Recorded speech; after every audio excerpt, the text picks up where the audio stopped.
ஸ்ரீமதே ராமானுஜாய நமக. நாலாயிர திவ்ய பிரபந்தம் முதல் 1000 812 மற்றும் 813 பாசுரங்கள். ஸ்ரீ திருமழிசை ஆழ்வார் அருளிச் செய்த திருச்சந்த விருத்தம். 812 பாசுரம்.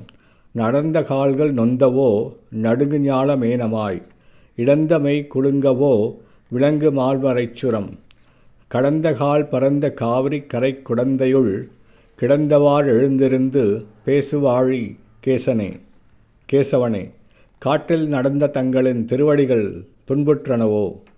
இவ்வுலகம் நடுங்கிய காலத்தில் நீ வராக அவதாரம் மேற்கொண்டு இப்பூமியை தூக்கி காப்பாற்றிய போது உன் உடம்பு குலுங்கியதால் நீ களைப்படைந்தனையோ.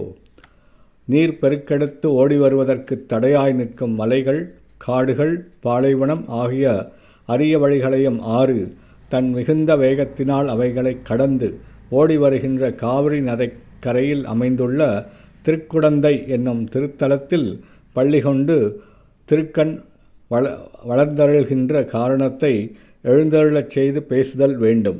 உனக்கு மங்களம் உண்டாகட்டும். 813 பாசுரம்.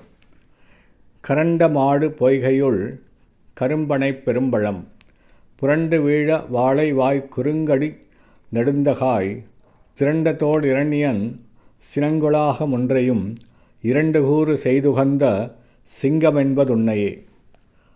திருக்குறுங்குடியில் எழுந்தருளியிருக்கும் எம்பெருமானே, அங்குள்ள குளத்தில் பெரிய பனம்பழங்கள் உருண்டோடி வந்து விழ அதனை காக்கைகள் நீராடுவதாக வாழை மீன்கள் கருதி கொண்டு பயந்து பாயும் நீர்வளம் மிக்க இத்திருத்தலத்தில் எழுந்தருள்கிறாய்.